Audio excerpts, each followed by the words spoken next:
Alright, morning guys, YouTube, people world. Anyways, got home last night, working in Mesquite, Nevada. I was going to try to do some video out there, but I couldn't. I was working, and then when we weren't working, sleeping. We were getting up at 4 in the morning and driving forever. We're staying at a casino, Virgin River Casino and Hotel. So we're staying there, and we have about 10 different locations that we're going to, and so that's what we were doing the first couple days. We were going to I don't even know the towns, but we went all the way up to Caliente, which was about 3 hours away. So a lot of it's all dirt roads. Anyway, so I didn't have time to do any videos. I'll just talk about it because I read it all. So it's any vehicle under 6,000 gross vehicle weight rating. So the Project Crack Pipe can't modify the exhaust, but it does have a muffler. So it can't be straight piped or probably a straight through muffler, like a lot of the imports get. So if you buy, I'm going to break it down to where basically if you buy a good quality muffler or exhaust system, you should still be within that 92 decibels. They're rating it at 3,000 RPMs. They got a certain measurement. It has to be the center of the exhaust, where the microphone has to be. So it has to be center, so many inches back, so many inches off the ground, whatever. If it's a turn down, the reading could be down here, but it has to be so many inches. I think it's 20 inches. Anyway, it's a stupid law to take effect, but it's not really that bad of a law. I like running quiet vehicles anyways. My 99 Dodge diesel was straight piped all the way out, and that was loud. I always thought it was too loud. I got pulled over for it being too loud. But he didn't ever give me a decibel reading, so he couldn't give me a ticket. So basically all you need to boil down to is if someone at the CHP or whoever pulled you over, get the decibel reading, print out, and make sure, because they have to record it, what decibel they heard it, blah, blah, blah. They can't just come to you and say, hey, your car was too loud, here's your ticket. They have to give you a decibel reading, what they read it at when you were driving by or whatever. And it has to be 6,000 pounds vehicle or less for right now. So they're trying to make it later, but they kind of can't for diesels because semi-trucks are just loud in general. They're usually more than 92 decibels, just idling basically. So that's why they can't do it for the bigger diesels. That's why they did the 6,000 pound gross vehicle rating. But it's mostly for like gasoline vehicles, because gasoline vehicles aren't going to have they're not going to be heavy. So anyway, it's basically common sense. Don't be racing around, driving around. I'm not for the law. I'd like to move out of California. I don't know where I'd like to move. I am working a lot in Utah, Nevada, Idaho, Northern California, just a lot of places where I'm working. I'm going to be going with the location I'm working right now. We go all the way into Northern Colorado, Southern Wyoming, Idaho, places like that. So anyway, I just wanted to do some, just wanted to get that out of the way. I don't really care for it. I don't fall into any of those. Anyway, I just wanted to go into some comments on YouTube, some of my videos. I wrote down a comment, but anyway, so I'll just do a quick little thing. Anyway, new subscriber, Victor Gonzalez, thank you for subscribing. It doesn't really give me the subscribers until, I don't know, a couple weeks later. So this is for my Acura baseline speed. Commented that his Acura has 138,000 miles. He asked if have ever had any transmission issues on my Acura. I have not had any transmission issues on the 6-speed manual. On my wife's Acura, before we bought it, it actually had a brand new transmission put in it. You know, common thing. One guy, Adrian Reyes, commented and said that all these third-gen Acura TLs have cracked dashboards. His doesn't, and he lives where the temps exceed 100 degrees Fahrenheit. Yeah, I don't know. And I guess it all depends. My Acura wasn't cracked. My Acura dashboard wasn't cracked until I had the windshield replaced. So I'm assuming that the guy leaned on it. My 99 Dodge diesel was like a rare thing. My 2nd-gen Cummins. It didn't have a crack in the dashboard either until they replaced the windshield.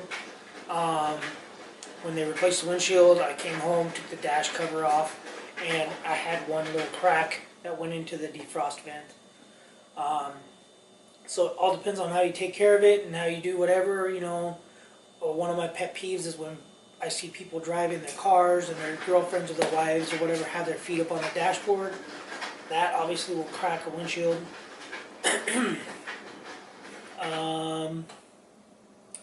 We have let's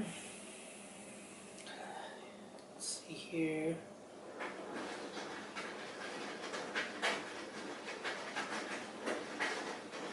One guy comments, one tough TRD, the number one TUFF TRD commented.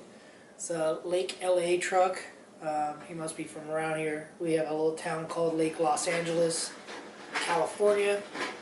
No, there's no lake there. Anyways, a lot of meth labs there though.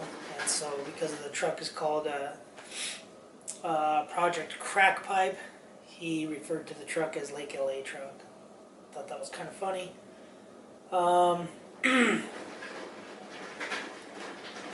Orion Fixer commented, it's a pretty awesome, like the time lapse. You guys mauled the truck, and the nice thing is you saved the parts worth saving. And he said that you know, there's a guy somewhere, you know, wanting these parts. So I did comment in one of the videos, or mentioned in one of the videos, that if you guys have one of these little, I don't even know what they're called, if they're OBS, square body, anyways, a 91 Chevy pickup truck, and you saw some parts that came off it that you guys need, let me know. You know, some cab plastic parts that were still good. Some of the dashboard stuff, like vents and stuff, were still good. So anyway, let me know if you guys need any of those parts. Another new subscriber, Real Outlaw 89, thank you. Another subscriber, it's SZYMOOZZ, Seasmoos? I don't know, sorry, I don't know how to pronounce it. Anyways, another subscriber commented, Knight Rider commented, so much that could be done with that truck. Sounds good. That was on the burnout video. Anyway, so that's, and another comment he wrote, he's excited for the new project. Cool, me too. Yeah, and then I comment a lot to Everything Diesel and Chad Myers 73. So me and him we go back and forth with comments. Glenn Wood commented, I would like to see a little more roosting with these trucks of yours. That's why I did the burnout with the 91, because I'm not going to ruin the tires on my trucks.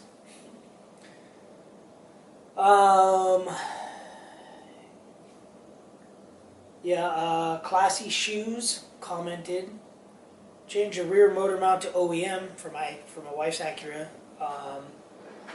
He also commented, or she, I don't know who it is, male or female. They commented before on the Acura that I should go all factory OEM mounts, which is I think what I'm going to try to do.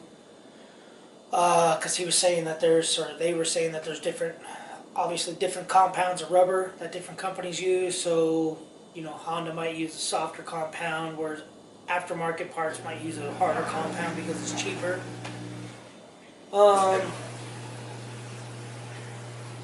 Yeah, so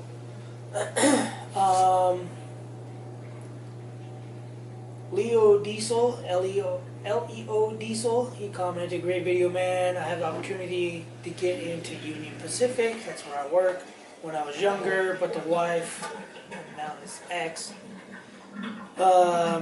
didn't want him to do it because of he had to travel, whatever.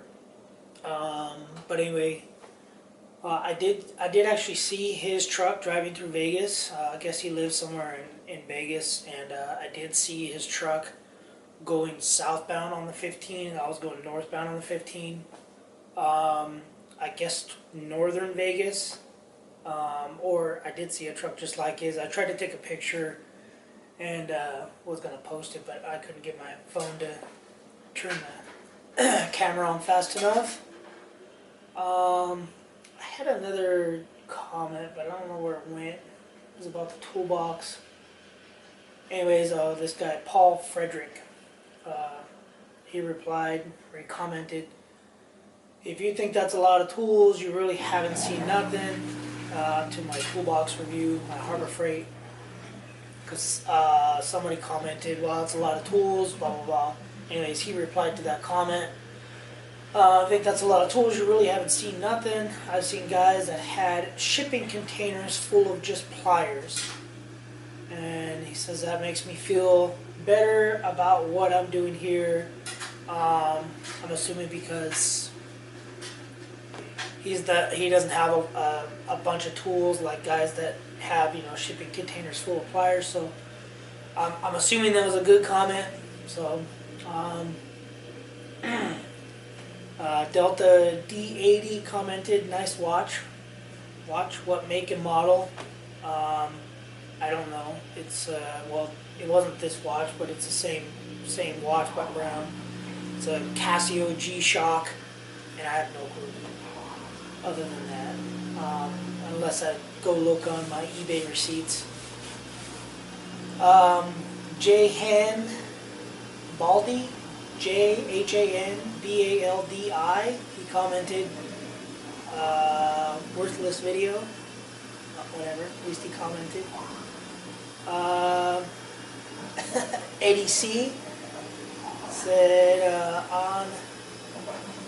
was when I was doing the fuel pin for my kid's truck, for the first gen. He said, what the WTF?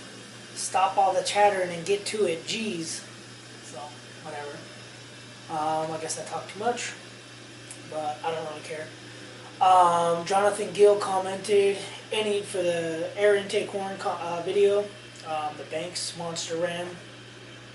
He commented, any noticeable improvements, gains, with that new intake, MPG increase, throttle response. Some say the grid heater is a blockage, but it's cold where I'm at, so I'm going to keep mine. Yes, I do notice a lot. It spools up way faster. I'm getting about 19.4 miles per gallon.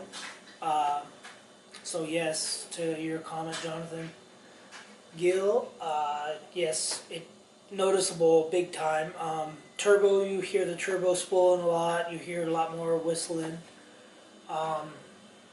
Definitely a must do on any for second gen, third gen, fourth gen, because my old second gen had the Banks high ram, I think it was, and I noticed a big improvement on that. So yes, that's why I went with Banks, because the aftermarket, the other ones, they kind of come into two pipes and they restrict. This is a free flow. So yeah, definitely a must.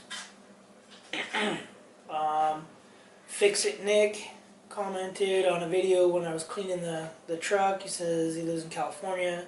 He lives north of me. Just passed a new law. He was informing me that they just passed this new law. If your exhaust is modified, $1,000 fine, and it's not a correctable offense. So, I mean, it's not a fix-it ticket. Like if you have a burnout headlight, you can fix it, take it into CHP or whatever, and then they'll wipe out the ticket. This is an actual fine.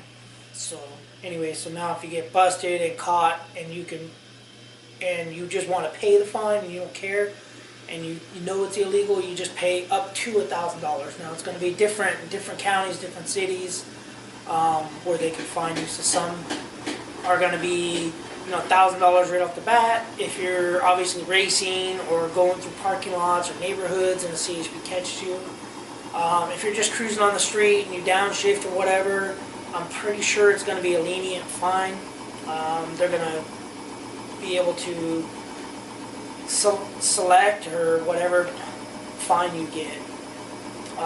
That's why I don't really care about it, because I'm not really ever on the gas or doing anything except for way out in the desert, Mexico. So that's why I'm not too worried about it. Yeah. Anyways, I commented to Dippin' Diesel's video about the same thing, and I commented not Colorado, because Colorado has worse emissions, and somebody commented and said that's where you're wrong. I live in Rifle. Josiah Fredericks commented again, I guess.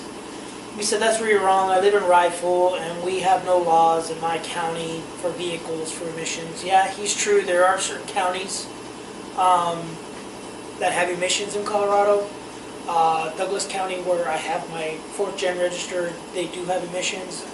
El Paso County, a lot of counties, but when they do have the emission laws, so like anything over 10 years and older, the vehicles, you have to smog or do emissions on those every year. So anything 10 years and newer, you only have to do it every 2 years. So it kind of sucks, because you have to bring it in $75 or $78 every year. So for like Dippin' Diesel's case, he's got, I think it's an 01 2nd gen or whatever. It's a 98.5 to 01, let's say, or let's even say 02. So 2002, 2012, that's 10 years. So we're in 2019. He's gonna have to do emissions on that truck every year, and you have to have a muffler.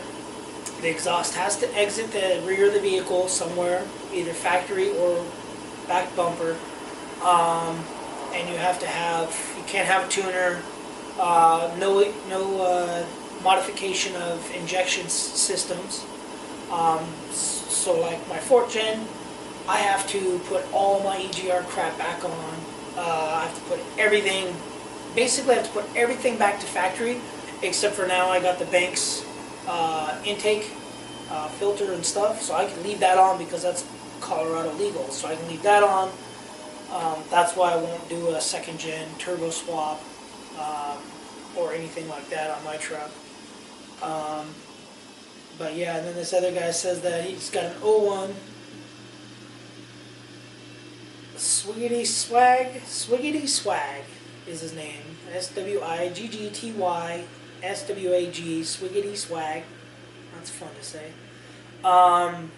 Anyways, he said the same thing. He says, I'm usually in Colorado, and they don't care around, they only care around Denver and Aurora area. Other areas, other than that, they'll pass you. That's not true. Anyway, he said he lives in Brighton, and they haven't said anything to him. But, he's got an 01. Like I said, 01, his truck probably has an exhaust or an intake. I don't know what his truck has. But regardless, there's different counties.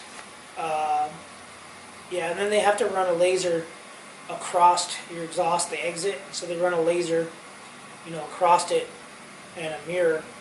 And that laser has to be able to read so much light or sensor, whatever, has to read so much light to pass through at a, I think it's a 10 or 12% grade. They mimic the dyno to be a 12% or 10% grade at full load.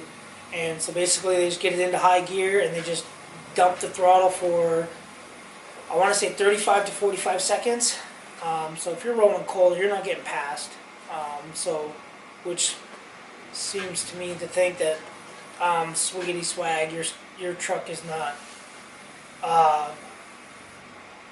you know, modified as much as Dippin' Diesel's, but whatever. Because his Dippin' Diesel's, his rolls cold like nothing. But anyway, so that's gonna be it for the comments, the videos. I got some stuff I gotta do. I gotta do a lot of stuff. But anyway, thanks for subscribing. I got 455 subscribers. Thank you for subscribing if you're one of them. I'm gonna get to 500 subscribers and give away those injectors, and then probably 750 give away the other injectors, and then just start giving away stuff to people, giving back to you guys, because I just have too much of stuff. So, alright guys, that's going to be it for this video. Thanks for watching. If you guys like this video, like it, comment below, let me know if you guys want to see another one like this, you know, maybe once a month or something. So, alright, I got work to do. Later.